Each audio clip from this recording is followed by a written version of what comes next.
Hello everyone, welcome to my YouTube channel. तो आज मैं आपके लिए ना कुछ नया लेकर आई हूँ। तब एपिसोड से हटके एक शॉर्ट फिल्म है जिसकी स्टोरी मुझे पर्सनली बहुत अच्छी लगी और आप सुनेंगे ना तो आपको भी बहुत अच्छी लगेगी। तो मैं ज्यादा बोर ना करते हुए एक्सप्लेन करती हूँ।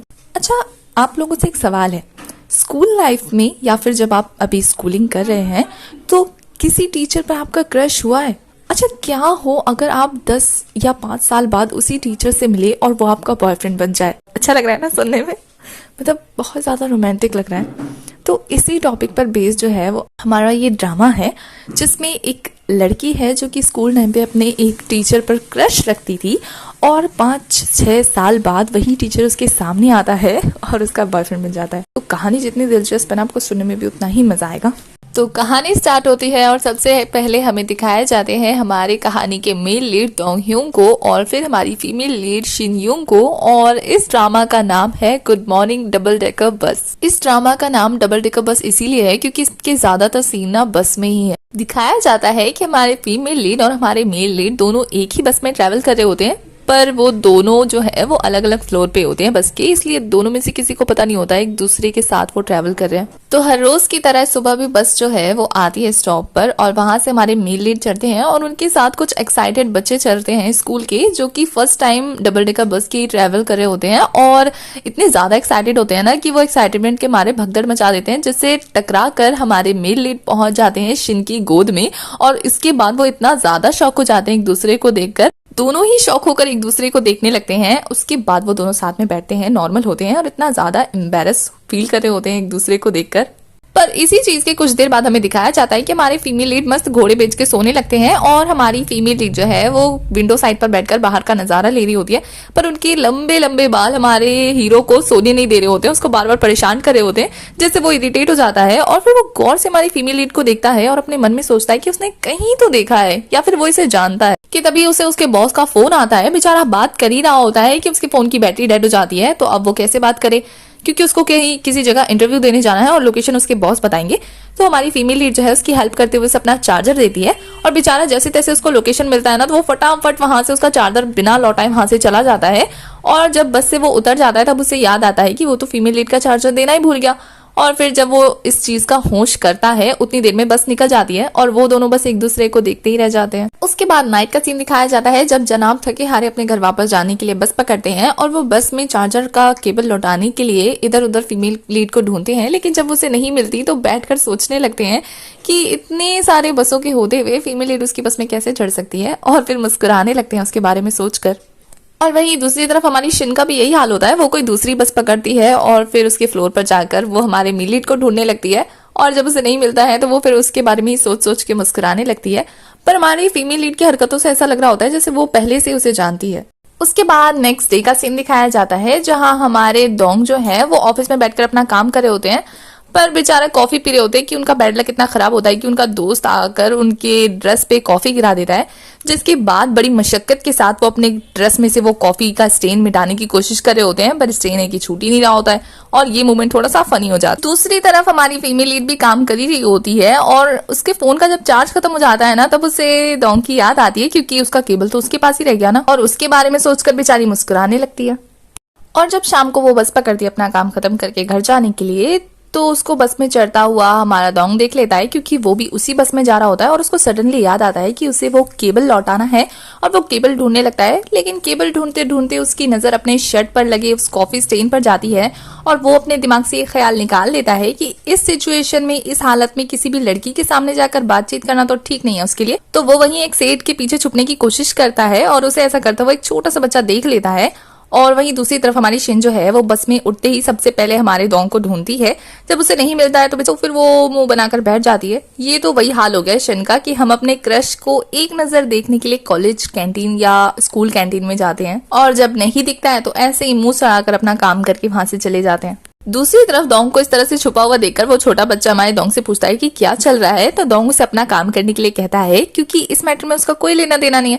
तो बच्चा जो है हमारे डोंग को अंकल कहता है और कहता है कि क्या आप उन दीदी से छुप रहे हो। तो अंकल वर्ड सुन के हमारे डोंग को इतना बड़ा शौक लगता है और फिर वो कहता है कि मैं तुम्हें क्या अंकल दिख रहा हूँ, मैं भैया हूँ, तो मुझे भैया बोलो। और उस बच्चे से जब भैया नहीं हो रहा होता तो बेचारा हार मान जाता है और फिर शिन के बस से उतरने का वेट करने लगता है। और फिर जब शिन बस से उतर कर जाने लगती है तो वो दोनों के दोनों नमूने शीशे से चिपक कर उसे जाते हुए देखने लगते हैं। तो बच्चा कहता है कि भैया ना आपको ना उनके पीछे चले जाना चाहिए, इससे पहले कि आपको बाद में पछतावा हो।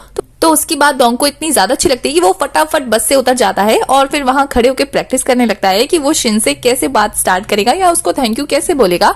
और इसी प्रैक्टिस के चक्कर में शिन जो है आगे निकल जाती है और फिर उसकी नजर पहुंचती है अपने शर्ट के स्टेन पे। तो वो सोचता है कि अच्छा ही हुआ कि आज मुलाकात नहीं हुई, क्योंकि शायद वो भी शिन को पसंद करने लगा है और ऐसी हालत में कोई लड़की इम्प्रेस तो क्या बात भी ढंग से नहीं करेगी, वो ये सोच रहा होता है मन में और कहता है कि एक तरह से ठीक ही हुआ।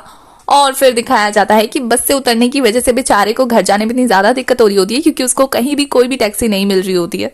उसके बाद नेक्स्ट डे का सीन दिखाया जाता है जहां डोंग जो है वो गहरी नींद में सो रहा होता है और बस में ही होता है।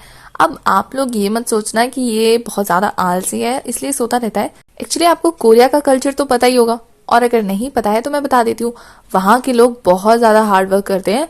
सोचो वहां की स्कूल लाइफ के बारे में आपने कभी ना कभी तो सुना ही होगा ना कि पूरे 12-13 घंटे की होती है। तो अगर स्कूल लाइफ इतनी ज्यादा चलती है तो सोचिए वर्किंग लाइफ कितनी ज्यादा हार्ड होगी। तो इसी वजह से वहां के लोग जब थक जाते हैं तो प्रॉपर नींद नहीं ले पाते हैं, इसलिए उन्हें जहां मौका मिल जाता है ना वो वहीं सो जाते हैं।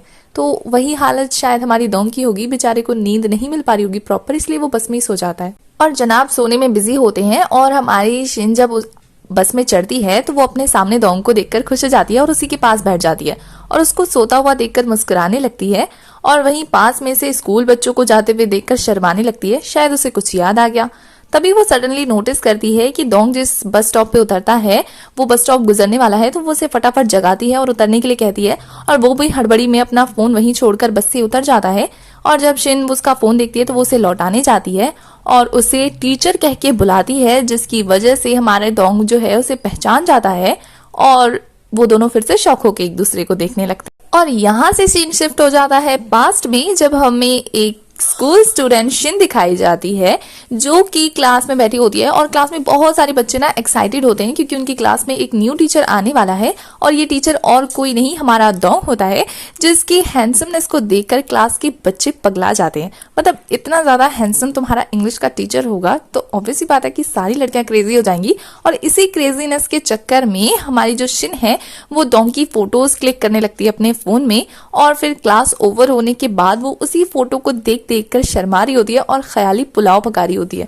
वैसे आप मुझे कमेंट में बता सकते हैं कि क्या आपने कभी किसी को लेकर अपने दिमाग में ऐसे ख्याली पुलाव पकाए? यहाँ तक तो नॉर्मल था, लेकिन हमारी शिन जो है इतनी ज्यादा गट्स है उसके अंदर कि वो अपना फोन लेकर पहुंच जाती है डोंग के सामने और जाकर कहती है कि टीचर मुझे अपना नंबर दीजिए, मुझे आपका नंबर सेव करना है।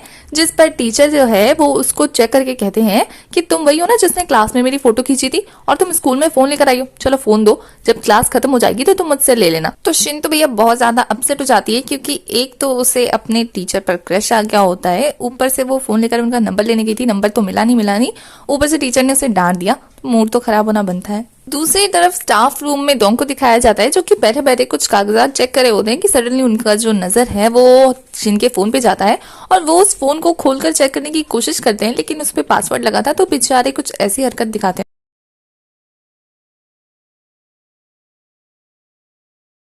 उसके बाद दिखाया जाता है कि वो फोन लौटाने के लिए क्लास में शिन को ढूंढने आते हैं, लेकिन क्लास के कुछ बच्चों से उन्हें पता लगता है कि शिन तो कब का निकल गई, जिसे देखकर वो और बच्चों को शक ना हो इसलिए वो एक लड़की की तारीफ करते हैं कि वो अच्छे से सफाई कर रही है।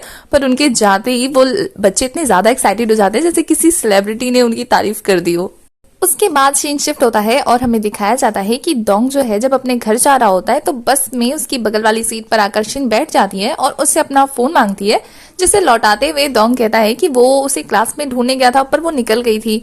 जिसपे हमारी जो शिन है वो उसकी बातों को इग्नोर करके अपने फोन में उसका नंबर चेक करती है और कहती है कि आपने तो नंबर मुझे दिया ही नहीं, नंबर तो दो। तो जिसपे डोंग उसे डांटता है और कहता है कि ये कोई उम्र है ये सब करने की, बेटा पढ़ाई लिखाई पे ध्यान दो, पढ़ाई लिखाई करो। उसके बाद जब वो देखता है कि उसने ज्यादा डांट दिया तो वो पोलाइट होकर कहता है कि जब तुम बड़ी हो जाओगी ना मैं तब तुम्हें अपना नंबर दे दूंगा। तुम्हारी शिन कहती है कि मैं तो ऑलरेडी बड़ी हूँ, और वो अपने बाल खोल के दिखाती है, जिसे देखकर हमारा डोंग जो है अब क्या करे, तो वो बात घुमाने के लिए कहता है कि जब तुम ग्रेजुएट हो जाओगी हम तब डेट करेंगे, ठीक है।